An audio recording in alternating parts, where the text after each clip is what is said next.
Long before the current tumult unfolded, Jake Van Dam was a rising star in his family's aeronautical business, admired for his innovative approach and dedication. His family's vast estate, dotted with ancient trees and sprawling gardens, was a place where tradition often overshadowed individuality. Despite these constraints, Jake harbored dreams of carving out his own legacy beyond the shadow of his controlling father and domineering elder brother, Rufus Jr. Jake's professional success was mirrored in his personal life, or so it seemed. He met Brooke at a charity swim event when she cleverly inserted herself into his circle of friends. Jake was drawn to her vivaciousness, mistaking her relentless ambition for charm. Their relationship developed swiftly, culminating in marriage after Brooke revealed her pregnancy. What Jake didn't know was the tangled web of manipulations and secrets that Brooke had already woven. Rufus Jr., Jake's brother, was a polarizing figure. His aggressive personality and unchecked steroid use made him both a formidable rival and a source of scandal. Despite this, Rufus enjoyed the family's favor, often leaving Jake to fend for himself in familial disputes. It wasn't long before Rufus and Brooke's paths crossed more intimately, creating a storm that would upend Jake's life. Jake's marriage, though stable on the surface, was marred by unspoken tensions. Brooke's extravagant lifestyle and manipulative tendencies gradually revealed themselves, especially as her relationship with Rufus deepened. While Jake remained oblivious, focused on his career and his children, Brooke and Rufus schemed behind closed doors. As they gathered on the terrace at the Travelers' Inn, one of the women, wineglass in hand, leaned forward and asked Brooke, "Have you spoken to your ex-husband since the split?" Brooke paused, the question seemingly stirring memories she'd rather leave untouched. "No," Brooke replied, her voice steady but edged with finality. "Since the day I forced him out and handed over the divorce papers alongside a restraining order, there's been no communication. He tried reaching out to the kids, but after I told them the truth about what he did to us, they've kept their distance." Ellie, the newcomer, hesitated. "Was it a messy breakup?" "There's still a lot of hurt," Brooke replied. "When did it happen?" Ellie asked. "A year ago," Brooke answered. "He fought it for a year trying to convince the kids to see him, but they wanted nothing to do with him," Brooke continued. "Eventually, he signed the papers and left. Honestly, he's been gone for 2 years. Good riddance." Brooke's tone was sharp. Ellie then asked, "Why did you end it?" "Because he cheated on me with his first love, Gemma Evans," Brooke said coldly. Suddenly, a voice interrupted from behind. "Jake Van Dam cheated? No way, he's not that complicated. And if I had, I'd remember." Brooke turned, glaring. Well, look who decided to show up. You've got some nerve." Gemma smirked. "Look who's talking. You were already working on Jake while we were still together. Your lies tore us apart, and now you're blaming me?" Brooke narrowed her eyes. "When was this?" 2 years ago, as you well know," Gemma replied coolly. "If I had slept with Jake, I'd remember," Brooke snapped. 2 years ago, I was in Edinburgh, 5,000 miles away, studying linguistics. I can prove that. Unlike you. I've been overseas for 3 years, and before that, I taught high school across the country." Brooke's face paled. This wasn't what she expected. "If it wasn't Gemma, then who was he cheating with?" she demanded. "He cheated, and I kicked him out," Gemma said flatly. "And I think your games made sure he couldn't stay here anymore. Even his parents were probably fooled." Brooke's face flushed. "I don't believe for a second he was fooled. He was just following you." Gemma leaned in. "Are those kids even his? I could ask, but I've got other things to do, like talking to Jake's parents." Brooke went pale. "Don't you dare. I'll make you regret it." Gemma smirked. "Life hasn't been kind to you, huh? You use a lot of makeup to cover it up. But I'm off to see your former in-laws and clear up this cheating mess. They'll appreciate the truth. Goodbye." Gemma turned and headed to her car, making her way to the Van Dam house. It looked just as she remembered. 3 parking spots by the gate, 2 giant ginkgo trees, a long shaded driveway, and 3 granite steps leading to the door. She parked, grabbed her laptop, and walked up to the door. Jake's grandfather answered. "Yes, young lady?" he asked. "Good afternoon, Mr. Van Dam. I'm Gemma Evans. Do you remember me?" she asked. "Ah, yes, I remember," he replied. "Your name came up in the mess with Jake's marriage." "Yes, sir," Gemma said. "I'm here to clear something up. Jake couldn't have been involved with me. I was in Edinburgh at the time, and I can prove it." The older man studied her. After a pause, he spoke. "Call me Rufus Sr., he said with a smile. "It's brave of you to come forward. My son and daughter-in-law have their doubts about Jake, but I'm not convinced. He's not the type to cheat." Gemma nodded. "Why are you so sure?" "Because you seem honest," Rufus said. And Jake is my grandson. I know him better than anyone. Gemma hesitated, then said, Jake doesn't know it yet, but I'm going to be the next Mrs. Van Dam. But first I need to find him. Rufus's eyes twinkled. Jake's been keeping his distance. He's not in touch with anyone, but I promise not to reveal where he is. He's at St. Christopher's Crossing, doing well at university. That's our secret, though. Gemma smiled. I've been offered a job at that university, and I've accepted. I'll be seeing him soon. Just then, a voice called from inside. Dad, who's there? Rufus grinned at Gemma. Do you know where the kitchen is? She nodded, but as she turned, she nearly bumped into Jake's mother, Anna, who was furious. You've got some nerve, Anna shouted. You ruined my son's marriage, and now you show up here? Get out! Rufus stepped in. Anna, she's my guest. Let me hear her out. She says she was abroad during the affair. Anna glared at Gemma. I don't believe you. Gemma picked up her laptop and smiled at Rufus. I'll show you the proof. An hour later, Gemma stood before Anna, still upset, and a furious Rufus. So, what now? Anna asked, her voice tight. Gemma decided to be upfront. I'm leaving tomorrow. Jake and I got close fast, but things changed when Brooke came into the picture. She shared how she lost both her friend and potential soulmate to Brooke, but didn't mention her suspicions about the pregnancy. It was Jake's story to tell, if she ever found him. Anna, shocked by the revelation about the woman who was once the mother of her grandchildren, suggested her husband, Jake Jr., meet Gemma, too. Would you like to stay for dinner? I'd also like you to talk to Randall, my husband, about your side. Gemma politely declined. I'm preparing for my new job. She didn't specify where. As she said her goodbyes, Anna turned away for a moment. Gemma, Anna said quietly, if you find Jake, please let us know. We've made some bad choices, and I just want my son back. Gemma nodded softly. If or when I find him, I'll pass on the message. But I can't reveal where he is. Jake disappeared for a reason. He doesn't want to be found. Gemma made her way to her car. Halfway there, she spotted a man approaching. Jake's brother, she thought, eyeing the heavy-set man lumbering toward her. He was broad-shouldered, with a thick neck and a slow, awkward walk. His appearance made it clear he could barely move his arms. Rufus Van Dam, Jake's brother, eyed the slender woman with dark hair, feeling vaguely familiar but unsure where he'd seen her. She could use a bigger chest, he thought, before adding, but those legs, I'd love to feel them wrapped around me. He entered the house and greeted his grandfather. Got a guest? He asked, glancing at Gemma as she headed toward the gate. Rufus answered flatly, Yes, an old friend of Jake's. She's trying to reconnect, but we don't know where he is, do we? That worthless, cheating fool, Rufus Jr. muttered. I want him as far away as possible. He then went upstairs to his apartment built for him after an accident. Meanwhile, Brooke reflected on her life. Jake, 2 years younger than her, had been a part of her life for a while now. Their kids, 16 and 15, were born close together. She first noticed Jake while finishing a 10K swim. Initially, she didn't think much of him, but when a dark-haired girl helped him out of his wetsuit, Brooke's interest grew. Jake's athletic build and striking features caught her eye. She began plotting how to win him over, undeterred by the fact that the girl was probably his girlfriend. It took 6 months for Brooke to break through Jake's shy barriers. Conveniently, his girlfriend moved away, making it easier for Brooke to get close. Soon after, Jake invited her to meet his family at their monthly barbecue. She learned Jake was the youngest of 3, with an older brother and sister. At the barbecue, Brooke noticed the stark differences between Jake and his brother Rufus. Both were about the same height, but Rufus was much heavier and more brash. Rufus took an immediate interest in Brooke, showering her with attention. After 2 weeks, he managed to get her settled into a hotel. A month later, Brooke realized she'd missed her period. Rufus laughed when she asked for advice, telling her, "You should have been on the pill." In time, Brooke's relationships with Rufus and Jake intertwined. After a few months, she married Jake in a small ceremony. Brooke was content. Jake was a reliable provider, and Rufus was her bad boy lover on the side. Jake was good in bed, but Rufus was just for quick, casual sex.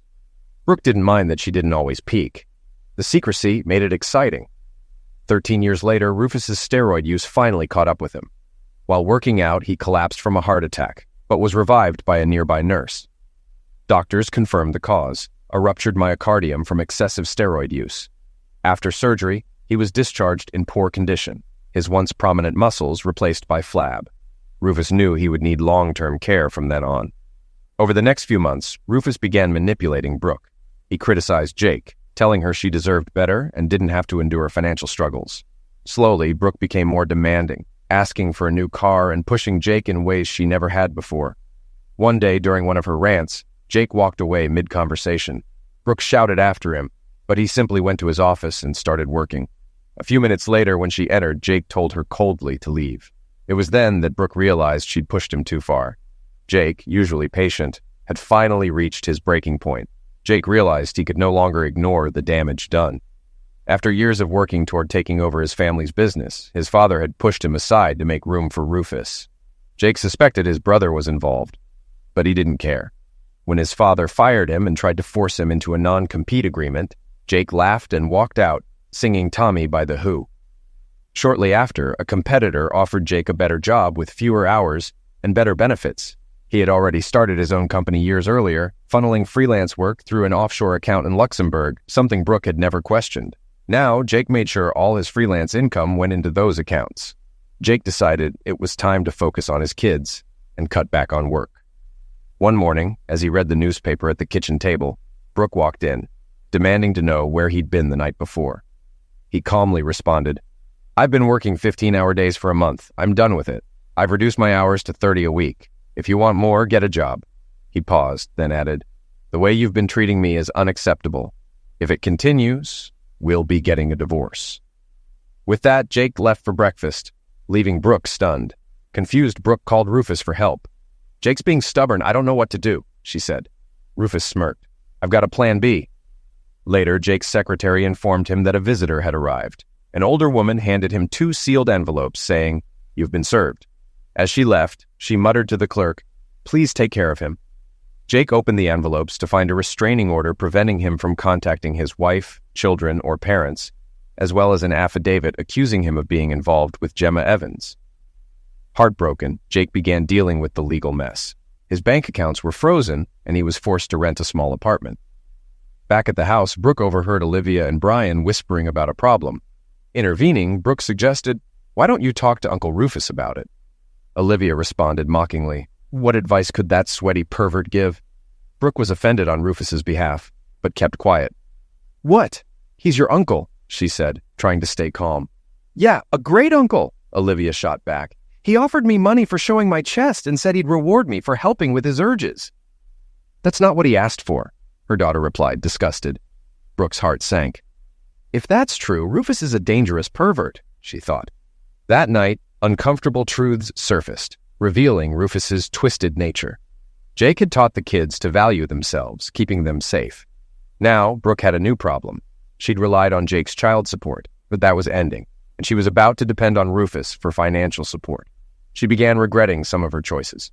When Gemma met Professor Leonard Daltrey, they exchanged pleasantries, and he shared his role at the university, mentioning he was a widower living with his girlfriend. He recommended St. Christopher's Woods for housing, pointing out a great lot, though it was already taken by a part-time assistant. He also mentioned the assistant was great with children and designing a learning center at the university, but the assistant was very private and hard to reach. Gemma, looking for a place to settle, was joined by Nadia Thompson on a land search. They found a plot for sale in St. Christopher's Woods with a building permit. Nadia suggested a designer for the project, an aeronautical engineer and loner who was designing his own house. Gemma was eager to meet him. Meanwhile, Grandpa Brooke, in a soft voice, asked Brooke, "Do you know where Jake is?" Brooke hesitated. "Why do you ask? Trouble in paradise?" The question hit Brooke hard. Grandpa continued, "Rufus has some unsavory traits. His steroid dependence only makes it worse." Brooke denied knowing what he meant, but Grandpa pressed on. "Those kids of yours don't have Jake's genes." Shocked, Brooke responded, "How dare you?" Grandpa calmly pointed out, "What color are your eyes? Jake's? Your kids?" He noted the kids had brown eyes, unlike Jake's green ones, and that Rufus had brown eyes. "You spent a lot of time in his bed, didn't you?" Brooke was stunned into silence as Grandpa pressed further. "You've let Rufus manipulate you. Now you want Jake back. But I'm not helping you." Devastated, Brooke left, and Grandpa, lost in thought, considered writing a letter. Gemma had grown close to Nadia, but had never visited their home until now. When Nathaniel answered the door, he greeted her with a warm smile, introducing himself as Nathan. Inside, Gemma noticed the scar on his face and wondered about his past. In the kitchen, she complimented their home, asking Nadia how she'd found such a gem. Nadia's expression softened as she paused, lost in thought. It's a long story, but it ends well. I'll share it someday, but I need Nathan's permission first. Not many know the details. Let's just say Nathan took this place from the local bullies and tore them down in the process. She added, Jacob isn't my biological son. He's Nathan's from his first marriage. Was Nathan married before? Gemma asked. No, Nadia replied. He was widowed. But in 6 months, Jacob won't be the only child here, Nadia said with a smile. Gemma hugged her. That's great news, she said, her heart lifting. She almost asked when the baby would arrive, but Nathan interrupted.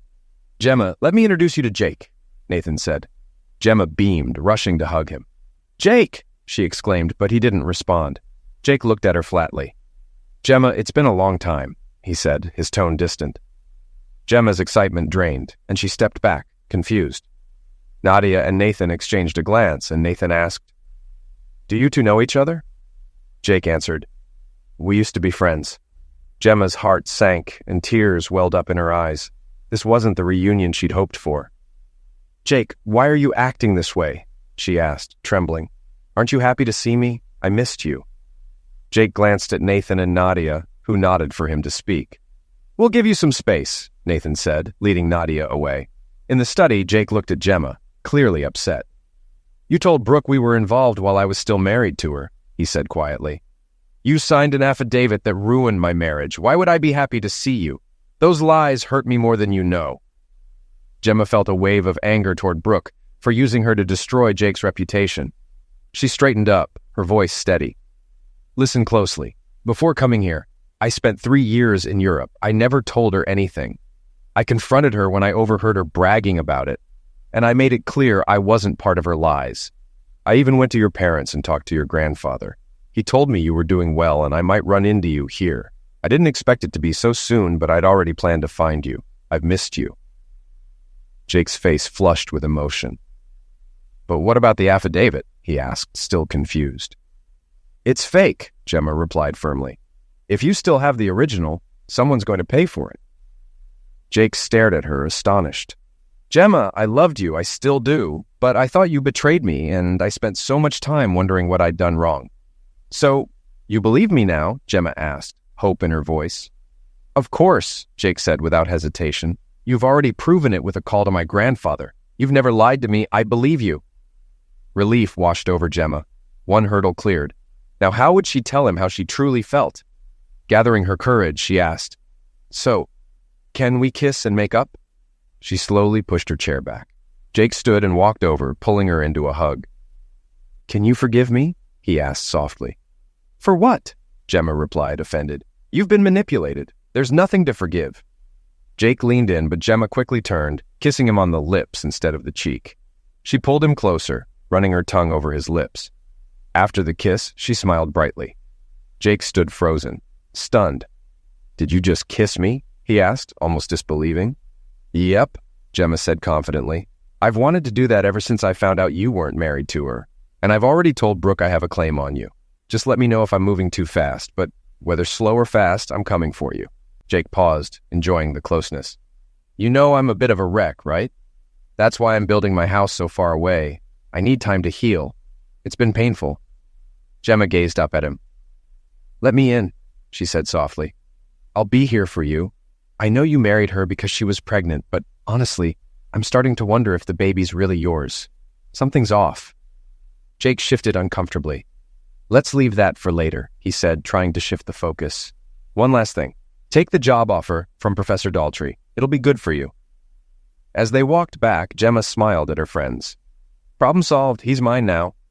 Though he's not entirely sure of that yet, she added with a wink.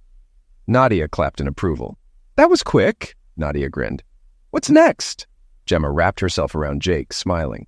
I have plans. One involves retribution, another involves never letting that man out of my sight, and I also want to know who to contact about the land we saw today. Dinner was a success, filled with laughter and stories. But as the evening went on, Gemma asked a serious question. Jake, did that woman ever explain how she had a fully developed baby after just 6.5 months of pregnancy? No, Jake said, shaking his head. I was too caught up to question it. Looking back, I realize how foolish that was. What are you suggesting? Nathan, who had been quietly observing, spoke up. She's suggesting the baby may not be yours and that you've been set up. Jake quickly cut him off. But they look like me, both of them. He paused, struggling to express his thoughts, when two women rushed over to him. They embraced him, whispering in his ear. Jake regained his composure, his face hardening. What now? I need to know for sure. Nadia took his hand gently. Can you think of anyone who looks like you? A cousin? Gemma's eyes lit up. It has to be Rufus. Jake shook his head. No, they don't even like each other. Nadia raised an eyebrow. Or maybe that's what they want you to think. Either way, there's only one way to find out, she said firmly. A paternity test. You'll need a top lawyer. I know just the person, Donna Marshall. She's the best. Can you call her for me, Nathan? Jake asked. Meanwhile, Brooke's situation was getting worse. 2 weeks after Jake's grandfather refused to help her, she was still trapped. She needed Rufus for the financial support, but didn't want her children to never see him again. While preparing dinner, a knock came at the door. She opened it to find a man and a woman standing there. Can I help you? She asked. The woman asked, Are you Mrs. Brooke Puckett, ex-wife of Mr. Jacob Randall Van Dam? Yes, Brooke replied, wary. What's going on? The man showed a warrant. We need DNA samples from your children. Failure to comply will result in arrest. Why? What for? Brooke asked, her heart sinking. For a paternity test, the woman replied, leaving Brooke in shock. Brooke had always hoped her children were the key to Jake returning to her. If Jake learned they weren't his, he'd stop paying child support, and her comfortable life would end. At the same time, paramedics and a police officer arrived at the Van Dam house. Rufus Sr. watched from a distance, thinking Gemma had finally found Jake and that Jake was now putting everything together. Rufus Jr. had refused to cooperate with the authorities, even attacking an officer. Soon, Rufus Jr. was led away in a police car, humiliated. 2 weeks later, Gemma burst into Jake's apartment. Jake, the results are in! She dreaded the outcome, knowing it would be difficult for Jake either way. They sat together on the couch while Jake read the test results. When he finished, Gemma noticed he was pale, deeply troubled. Jake? She asked, concerned. Are you okay? You look like you're having a heart attack. I'm not having a heart attack, Jake said, but I might soon if this keeps up. The kids are Rufus's, not mine, both of them. And now he and that cheating ex-wife are going to regret everything they've done to me. Gemma moved closer, wanting to comfort him, but Jake seemed distant. They hugged briefly and exchanged soft kisses on the cheek, but nothing more.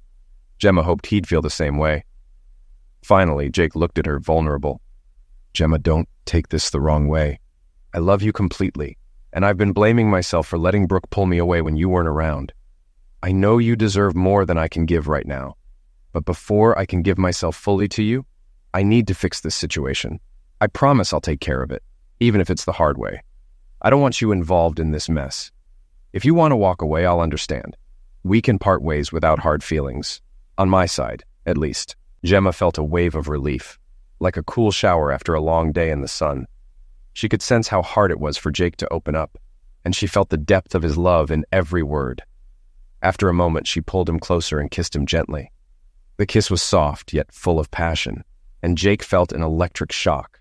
He was surprised, not only by the intensity, but also by the fact that Gemma wasn't pulling away, as he had feared. Pulling back just enough for their lips to almost touch, she whispered, Don't be silly, Jake. You're stuck with me now. I'll be here for you through all of this. Jake wrapped his arms around her, kissing the top of her head, thinking, She smells amazing. He then asked, quietly, almost shyly, What if we delay building the house? By the time all this is sorted, I could expand mine and make it work for both of us. Gemma froze. Did he just ask me to move in with him? She couldn't resist asking, Is that an invitation to move in? It is, Jake replied, his voice firm yet tender. I'm committed to you, Gemma. If you want a ring and a ceremony, I'll give it to you. To me, marriage is just a formality, but if that's what you want, I'll do it. I want the ring, she said firmly. A simple, plain gold band. Nothing fancy, just something to show what we have. Jake chuckled. I'll bring the broom once you pay for it. That week, Jake and Gemma visited Donna Marshall. After hearing Jake's desire for revenge, Donna listened patiently before replying, You don't need me for this. You need someone tougher, someone who knows how to move fast. I know someone who can help. I can introduce you. Meanwhile, Brooke was doing chores when she realized she hadn't heard back about the DNA tests. She briefly hoped it might blow over. She had kept her children away from Rufus's influence, and their grandfather had been supportive. But then a loud knock at the door startled her. Hesitantly, she opened it to find Rufus furious and holding a bundle of papers. "What's going on?" he shouted, waving the papers at her. Brooke stepped back, startled. "I don't know, you tell me." Rufus yelled, "That idiot brother of mine wants a fortune for raising my kids, and now he's seized all my property to get it."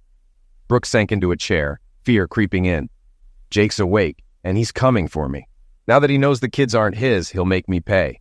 If he goes after me, I'm finished. Edmond Dante would be a kitten compared to him." She felt her luxurious life slipping away. As Rufus Jr. ranted, a second knock came at the door. Brooke tried to ignore it, but the knocking grew louder. Reluctantly, she opened it to find a small man with round glasses and a mustache, accompanied by a woman with a video camera. "Are you Mrs. Brooke Puckett?" he asked. When she confirmed, he handed her an envelope. "You've been served. Have a good day," he said, walking off. Brooke stood frozen, watching the car drive away, her dread building. She opened the envelope slowly, her heart sinking. The DNA tests showed that Jake wasn't the father of either child. Rufus was. The papers also included a demand for reimbursement of all child support payments, with interest, due to the false claim she had made. The amount was staggering. There were also documents accusing Gemma Evans of falsifying an affidavit and defamation. Brooke panicked, but Rufus reassured her that the company would cover the costs now that everything had come to light. After all, she was the mother of his children, wasn't she? That evening, during a family dinner, Rufus Jr. began to explain how he and Brooke had developed feelings for each other and that she was now his girlfriend. "I'll take care of the kids after our lawyers fight off my brother's ridiculous demands." Rufus Sr. intervened calmly. "You need to get yourself a lawyer. The company isn't going to cover the costs of your deception or hers. Jake has already suffered enough because of you." A silence fell over the table. Jake's father spoke up. "Why not? Jake has every right to defend himself against these baseless accusations. The company has top-tier lawyers to handle this slander." Rufus Sr. responded firmly. "The accusations aren't baseless. They're completely true. The children are Rufus's, not Jake's. You and Brooke have been deceiving him from the start. It seems Jake now has DNA proof, and if that's the case, he's right. Moreover, the company has strict rules about fraternization, and you've broken every one of them. If the lawyers take on this case, it won't be to fight Jake, but to enforce company policies that you've been disregarding for as long as Jake's been married to Brooke." Rufus Jr. exploded in anger. "You can't do that. I'm the CEO, not you." Rufus Sr. chuckled softly. "I own 70% of this company. I'm the chairman of the board. The board can override any decision made by the CEO. So if our legal team is involved, it won't be to fight Jake. It'll be to address the violations you've been making." Rufus Jr. stormed out of the room, kicking his chair aside. Once in the hallway, he froze, trying to catch his breath. Rufus Sr. followed, apologizing for the outburst. As he passed his son, his voice dropped into a deadly whisper. "If I find out anything, I'll bury you so deep even the devil won't be able to find you. Got it?" Stunned by the threat, Rufus Jr. quickly regained his arrogance. "And how do you think you'll pull that off, old man? I have powerful connections too. Try me, and you'll see that I can still fight back." Rufus Sr. gave him a quick, dismissive pat on the back as he walked away. "You better take care of yourself, or you won't be around long enough to see your plans come to fruition." Later, at his apartment, Rufus Sr. sat at his desk, flipping through his Rolodex. He found the number for the University of St. Christopher's Crossing and made the call. The next morning at breakfast, Rufus Sr. was pestered by both his son Randall and Rufus Jr. to let them use the company's legal team. After studying the documents, they realized the lawsuit would be costly, and their best hope was to drag it out until Jake ran out of money. But Rufus Sr. held firm in his decision. "If I find out that you've consulted with any company lawyers, you'll both be out on the street faster than you can blink. This is a misuse of company resources. Got it?" He left the room, making sure to emphasize his point. At his desk, Rufus Sr. called the university again. "Good morning, this is Professor Van Dam. I'd like to speak with Professor Daltrey if he's available. I'd be very grateful." Moments later, a familiar voice answered. "Rufus, old friend, it's been a while. How are you?" Rufus Sr. smiled, though his tone was serious. "Mentally, I'm fine. Physically, not so much, but that's a story for later. I need a favor that involves two people." "Anything for you, my friend," Daltrey replied. "You've always had my back. especially during that scandal with the short guy blackmailing students. What do you need? Rufus Sr. hesitated. I need to borrow 2 of your employees for my company. I have no other option. Which 2? Daltrey asked. Jake Van Dam and Gemma Evans. Daltrey paused. I understand about Jake, but Gemma, she came to see me recently, telling me she'd heard rumors about Jake's marriage and some foul play. She wanted to get in touch with him, especially now that he's divorced. I believe they've already connected. You wouldn't be wrong, Rufus Sr. replied. When can we meet? Let me know when you want me to bring them in, Daltrey said. Can you make it in 2 hours? Rufus Sr. asked. I can be there in half an hour, Daltrey answered. I'll make it happen, Rufus Sr. said. I know you're in a hurry. I am, Daltrey replied simply. See you soon. Later that day, Leon was surprised to see his old friend, who appeared frail and worn, though his voice remained strong and his eyes still held their spark. Before Jake and Gemma could enter his office, the 2 older men shared a tense conversation. In Leon's office, Jake, Gemma, Leon, and Rufus Sr. sat together. The reunion between Jake and his grandfather was bittersweet. There was regret over the lost time, but also happiness in finally being able to embrace each other. No introductions were needed as Rufus Sr. spoke directly. Jake, how would you feel about taking over the company and coming to live with me? He asked. Jake, stunned, replied, But Grandpa, why? What about Dad and Rufus? Rufus Sr. gave a sad smile. I'm ill, Jake, and it's getting worse. I'm at a point where I can't face the pair who are now running the company into the ground. I know you're capable of leading. I've seen you do it before.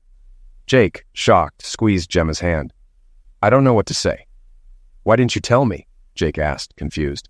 I had my reasons, Rufus Sr. answered. But what about you? Surely Gemma is on board too. I'm building a home here, a family home. For us both, Gemma interrupted, laughing. A family home? Who's talking about taking things slow now? Jake looked at her, confused, before asking, Do you want me to stop the medication? As soon as you can, Gemma replied, then added, I want to have kids with you, if you're ready for that. In a burst of passion, Gemma stood and kissed Jake fiercely in front of the 2 older men. I took my last pill last night. Does that answer your question? She said, her voice full of determination. Rufus Sr. cleared his throat, pulling them back to reality. Jake, Gemma, I need to remind you that you're still part of the company. The office is less than an hour away. Jake looked into Gemma's eyes, and she gave a subtle nod, signaling her support for his decision to accept his grandfather's offer. Jake turned to his grandfather. What about my father and brother? Leave that to me, Rufus Sr. replied. Once you're in charge, they won't be able to interfere. I've got my own issues with them. When do you want me to take over? Jake asked. Are you really going to do it? Rufus Sr. asked, a note of relief in his voice. That makes me so happy. Yes, Grandpa, we'll do it, Jake confirmed with resolve. But as I near the end, the pain will only worsen. Leon, who had witnessed his wife's painful end of life, had set up a private clinic for end-of-life care. Rufus Sr. continued, I plan to go there in about 10 days. Jake sat in silence, lost in thought, until Gemma asked, Why all the secrecy? I suspect Randall and Rufus will stop at nothing to maintain their hold on the company, Rufus Sr. said. Jake has already become a thorn in Rufus's side, and I've had to threaten him just to keep him from using company lawyers to fight Jake's lawsuits. Leon added, We've got a plan to protect you both from Randall and Rufus. He turned to his old friend. Should I explain it, or do you want to? Rufus Sr. nodded tiredly. You do it. I'm worn out. Leon went on. Once Rufus passes, we'll send a message to trusted managers within the company's offices and factories. They'll lock everything down. I'll create software similar to ransomware to do it. The employees will go home, with full pay, of course. We've made the necessary arrangements. Jake and Gemma were stunned by the scale of the plan. Jake asked, What about us? What's our role in all of this? You'll be informed when the time comes, Leon replied, but you must do nothing until the will is read. That's when everything will be clear. By then, Randall and Rufus won't be a problem. Rufus Sr. sighed, weary. We've already taken care of that. I'll write you a letter explaining everything. For now, it's best you remain in the dark about the details. Grandpa, can I visit you at the clinic? Jake asked, his voice shaky. No, son, Rufus Sr. said, his tone firm. You need to stay away. It won't be easy to see, and I want to face my end alone. This is our final goodbye. Just one more thing. Take care of your mother. She's innocent in all of this, just like you. I promise, Grandpa, Jake said. choking back emotion. "We'll look after her." With that, they said their goodbyes, and Jake, deeply moved, left with Gemma by his side. At Jake's apartment, they sat in silence, processing the painful news. After a while, Jake sighed deeply. "I'm going to miss him. He was like a father to me, more so than my own dad. All my father cared about was Rufus." Gemma, unable to find words, simply hugged and kissed Jake. "I know." 2 weeks later, Jake had just finished negotiating with a contractor to finalize their home in the woods when the sad news arrived. Jake had pushed to finish the house quickly, and Nathan had recommended this contractor, known for his speed and quality. Having decided to stay together, Jake remodeled the house, expanding it significantly. It would now feature 5 bedrooms, 2 living rooms, and all the necessary amenities. The house would be heated by geothermal energy, with solar panels and 2 wind turbines providing power.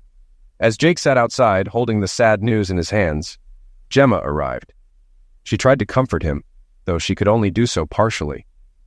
Jake looked at her and said, "It feels like something was ripped away from me." The following day, Jake received a call from the probate lawyer, summoning him to the reading of his grandfather's will. Jake, along with Gemma, prepared for what was to come when he noticed a black sedan trailing behind them. Without hesitation, he pulled into a mall parking lot. Just as he was about to step out, another black car pulled up alongside them. A woman emerged, signaling for him to roll down his window. Jake did so, keeping the engine running and his foot on the gas until she showed her ID. "We're with the FBI," she said calmly. "We're here to protect you until the case is resolved. When you attend the will reading, act as though we're not here. Everything will be made clear according to Mr. Van Dam's wishes." Inside the office, Jake left Gemma in the waiting room while he entered the conference room, where his father, mother, and Rufus Jr. were already seated. Rufus Jr. smirked. "Look who decided to show up. Here to see if there's anything left for you, huh? Don't worry, I'll make sure you get nothing, you little rat." The lawyer immediately intervened. "Control yourself, Mr. Van Dam, or I'll have you removed. Understood?" Rufus opened his mouth to argue, but the lawyer's voice grew firmer.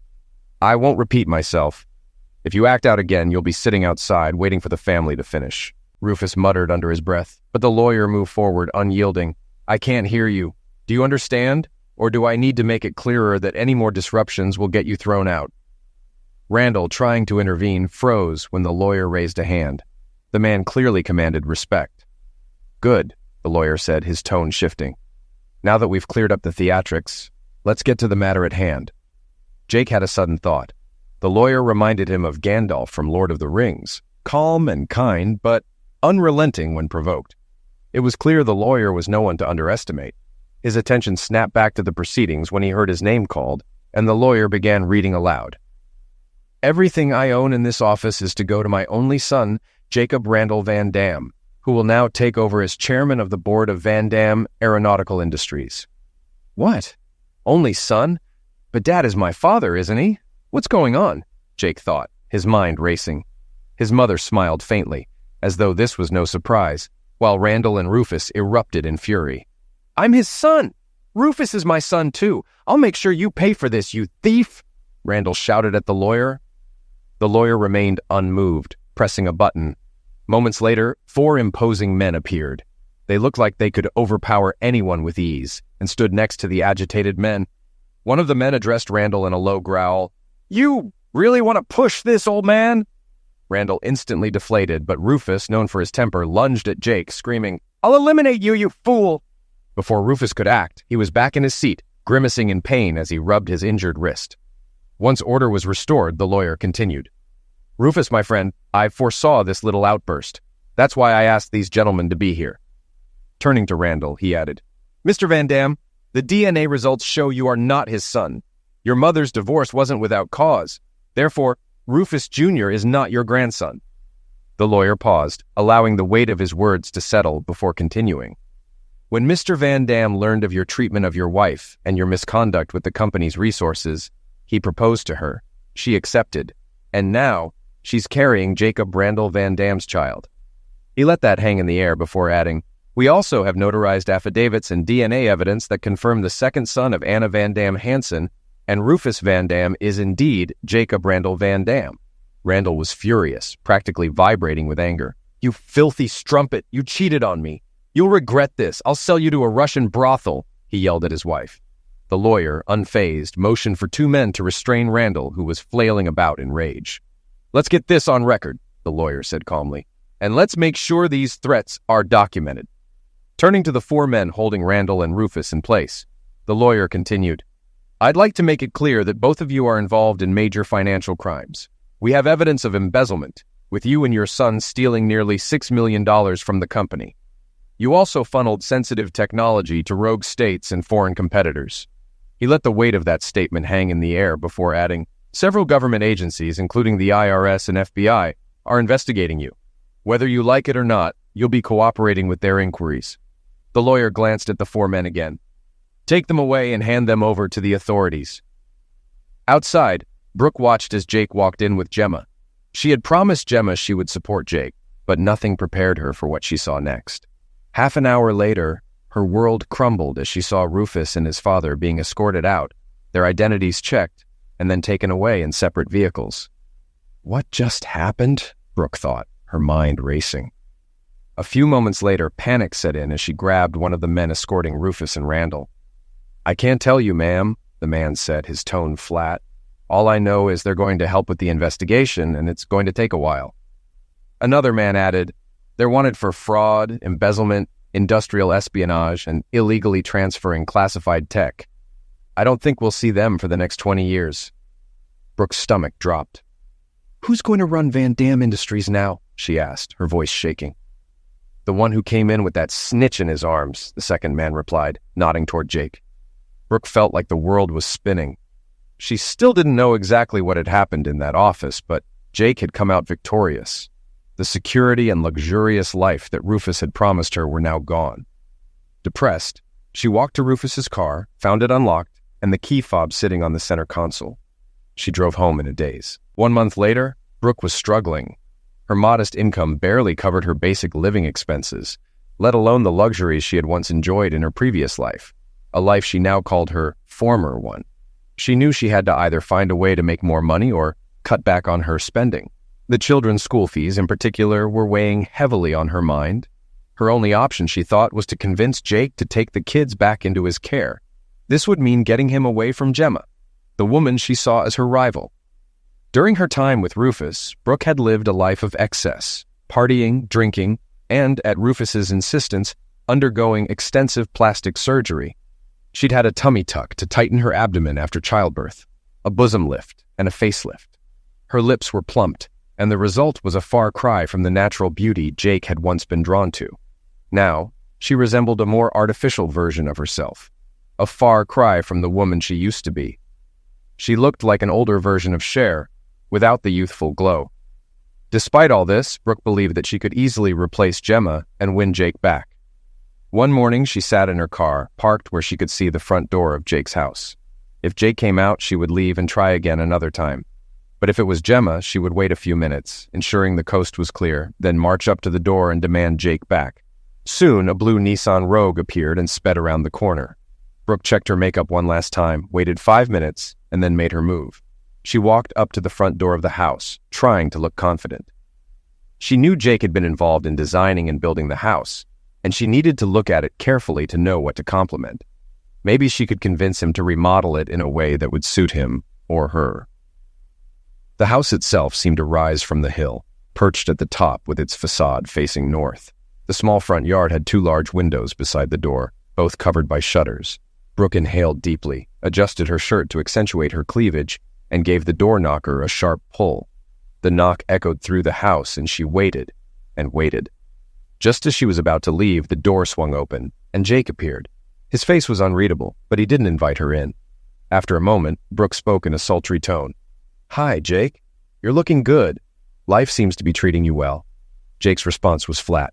"Brooke, I had a feeling you'd show up. What do you want?" "I just want to talk," Brooke said. "Aren't you going to invite me in?" Jake sighed.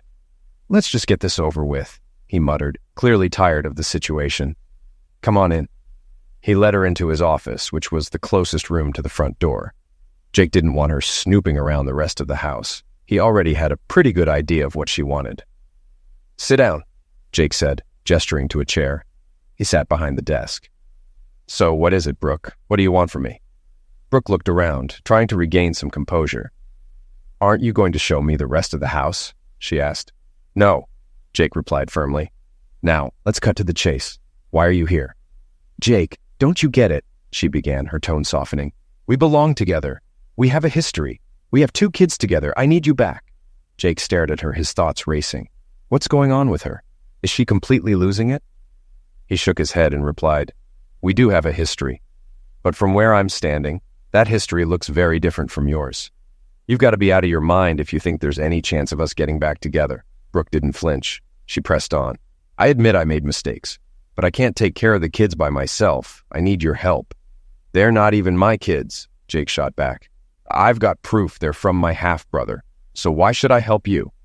Brooke quickly countered. But Jake, you've raised them. You've done a great job with them.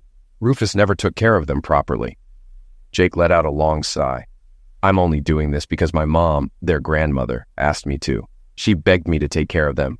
I'm doing it so you can't get your hands on any of that money. Don't get it twisted. I'm not trying to improve your life. Brooke was stunned. This was not how she had imagined the conversation going. Jake had always been willing to give in to her before, but now she was hitting a wall. She shifted gears, attempting a different approach. Jake, I know I hurt you, but it was all because of Rufus. Now that he's gone, we can help each other. Think about it. I can be so good for you. I know how to please a man in ways that will blow your mind. Dump that cold woman, Gemma, and come back to me. We could be a family again, just the 4 of us. Jake was silent for a moment. Brooke felt a surge of confidence, thinking she had him right where she wanted him. But instead, Jake's response caught her off guard. You're acting like a courtesan, Jake said coldly. You look and act nothing like the woman I once knew. Our past together is one I'd rather forget. I don't want anything to do with you. Not now, not ever. As for the kids, I've made arrangements for them. Olivia will stay at St. Christopher's Crossing, and Brian will live with my mom until he goes to college. You won't be able to provide for him, so I've taken care of that. But don't expect a dime from me. Brooke was stunned into silence. Jake's words hit her like a physical blow. You still owe me, Jake continued, his voice hard.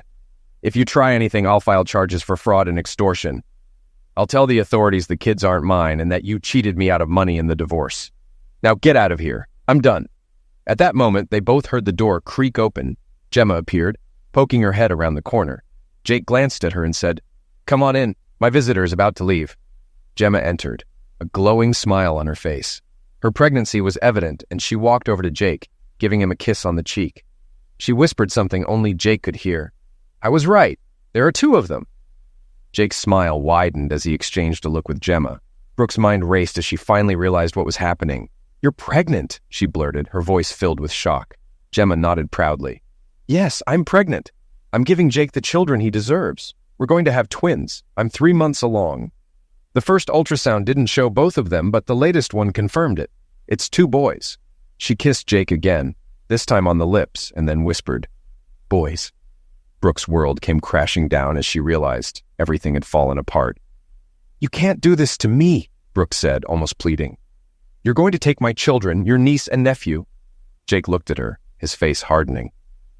I don't know who Olivia and Brian are to me. They're your children, not mine. He paused before adding, and as for Randall and Rufus Jr., I know the truth about them. They're not really related to me. I don't have anything to do with them anymore. Since their arrest, I haven't heard from them, and I'm not going to let you drag me into your mess anymore.